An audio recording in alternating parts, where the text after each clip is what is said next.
A fronteira de segurança de Portugal não é apenas na Ucrânia, é também em África. E essa ideia de que a segurança tem que ser olhada num ângulo de 360 graus é uma ideia que Portugal sempre sublinha e que mais que nunca agora, com estes sinais de instabilidade em África, deve ser reforçada. É, portanto, uma reflexão que tem que ser feita, que vai ser feita hoje também, num almoço de trabalho, em que falaremos da situação nesses vários contextos. Recordaria que, para além do apoio à Ucrânia, em que Portugal tem vindo a prestar apoio em termos de formação nas áreas de infantaria e de apoio médico, também disponibilização para apoio no treino de carros de combate Leopard, agora na coligação dos F-16. Temos também em África um trabalho muito significativo, estando presentes em todas as missões da União Europeia em África e comandando 3 delas. E, portanto, queremos continuar a sublinhar a nossa responsabilidade, o nosso empenhamento e o da União Europeia neste continente cuja estabilidade é fundamental para a nossa segurança. Muito obrigada. Good morning. So I'm the chair of the Defence Committee of the European Parliament. I think it's very important that we meet today in Toledo because all around the world, all around Europe, democracy is under attack. Not only in Ukraine, of course, where we have to support Ukraine not only as long as it takes, but also as much as it takes. The counter-offensive is going on, and I think we have to accelerate and strengthen our support to Ukraine, but also in Africa. We see a succession of military coups threatening democracies, threatening elected heads of states and governments. This goes against our interests, our principles, what we stand for, our values. So we need to improve our leadership. We need to improve our unity and to support people who share the same values as we do share. It means that we have to move forward towards a European Defence Union. We have made a lot of progress in recent months, but more needs to be done. When some people talk about war economy in Europe, we are not there yet. When we provide munitions, when we accelerate production of military equipment, we are doing progress, but we are not there yet. So let us not be self-satisfied. Let us continue, and I hope that ministers will realize that there's need for more European money, more European unity, and more European resolve. Je le souhaite. Je souhaite surtout qu'il y ait plus de visibilité dans les mois et les années qui viennent. Joseph Borrell a proposé un fonds d'assistance à l'Ukraine qui permet sur 4 ans d'aller jusqu'à 20 milliards d'euros. On voit que c'est nécessaire. On voit que si on doit former les pilotes de F-16, et je pense qu'on le doit, si on doit monter en gamme l'équipement militaire que nous sommes capables d'envoyer en Ukraine, il faut cette visibilité, il faut cette stabilité. Vouloir faire des économies aujourd'hui, c'est risquer des coûts humains et des coûts économiques beaucoup plus grands demain. C'est maintenant qu'il faut vraiment faire les choses. Merci. Good morning. Good morning. I'm doing fine, and it's good to be here in Spain, but I have to say that looking at the weather, it's good, but looking at what we have to discuss, we have very serious topics to discuss. First, of course, Ukraine. So Ukraine it seems that they are doing fine, but still, you know, it's a lot to do. So we initiated the program of 1 million rounds for Ukraine, and we have to continue with that. So we are not yet there. So we have delivered less. We have to do more, and then we have to ask actually from ourselves that can we do more? And my answer here is clearly that yes, we can. Yes, we can do more, and then we have a couple of options for that. First, definitely we have to dig into our stockpiles. Secondly, definitely we have to look how much we can refurbish the old rounds. And thirdly, if that's also not enough, then we need to look onto the option to buy from the third countries. So anyway, The goal is still the same, so to deliver in 1 year 1 million rounds to Ukraine. But also the other options to help Ukraine. So this is very, very important to have the feedback from Ukrainians and to see what we can do more. Secondly, definitely what is going on in Sahel at the moment. So we are very worried in these developments, what we see in Sahel. I truly hope that we can have also some better understanding from the French colleagues, what they are saying, how they see the situation. But nevertheless, the European Union has to have the common approach here. So this is very important. So these are the main topics, but definitely we will have more on the table, some details. Yes, please.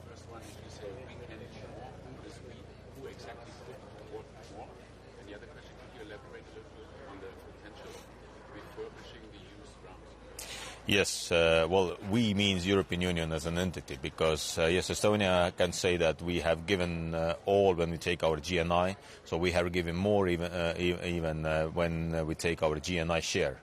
But nevertheless, we know that to give 1 million rounds to Ukraine in 1 year, we have now even passed the halfway, let's say. So because 6 months are gone. 6 months is ahead, so and definitely the revision has to be in place, and also to take the clear understanding that what is the momentum and what needs to be done. As I see it, when we talk about the refurbishment, there are many countries who have rounds in their stockpiles which can be refurbished at lower price when we buy the new ones. So definitely, of course, when I've spoken also to the Commission, I know that the industry is also ramping up. So we see that the industry can produce more, but that's not enough. Still not enough. Even when we can achieve by the end of the year or in the beginning of the next year the capacity to produce 1 million rounds in 1 year, it's still not enough. So because many countries will buy for themselves. Some of the industries will sell it to the third countries, so this is still not enough. So still all the options have to be on the table. Producing more, refurbishing the old ones, and also, if necessary, to buy from the third countries. So these are the options, and we know that if we are not doing that, then more lives will be lost in Ukraine, unfortunately. Well, we see that they are doing some progress in Torvas Tokmak. So Tokmak is at the moment a hotspot. So they try to take the Tokmak city. When they can achieve that, then they can cut some of the supply lines for Russian army, which is very, very important. So let's hope that they will be successful, but let's also understand that it's a very, very hard work what they are doing there. So basically they are moving like centimeter by centimeter because the minefields are very big, and it's not easy because also Russians can reach them. So it is very difficult. So, but as we see also from the last night that they also influencing or affecting Russians on Russian soil. So the last night attack in Pskov airfield was actually very close to Estonia. So from birds fly, this is basically 30 kilometers from Estonian border. So we are monitoring very closely the situation also in our neighborhood, but hope that Ukrainians can go through to Tokmak and to the Azov Sea. Minister, do you fear that the slow progress of the counter-offensive up until now means that even that target of 1 million may not be enough? The amount of artillery shells that the Ukrainians are having to fire to make even incremental progress is so high, you might even need to look again at that target and raise it? Well, we said from the beginning that, that 1 million basically is the minimum what they need, because when we take the consumption, so then we talk about 6,000 to 7,000 rounds per day. In the highest days, Russians use 60 and 70,000 rounds, so 10 times more. So we all understand that even when we send 1 million rounds, this helps Ukraine, and then of course they need that. And what is the advantage of our rounds is that they are more precise, and they will help Ukrainians more than the Russian shells and rounds. So this is the advantage what we have, and definitely all the Ukrainians have to use the rounds as effectively as they can. Right now, the 8th tranche of the EPF proposal to use 20 billion euros for the long term? Definitely we are supporting any kind of proposal which brings new money. And we all understand that to ramp up the production and to bring new aid to Ukraine, we need fresh money.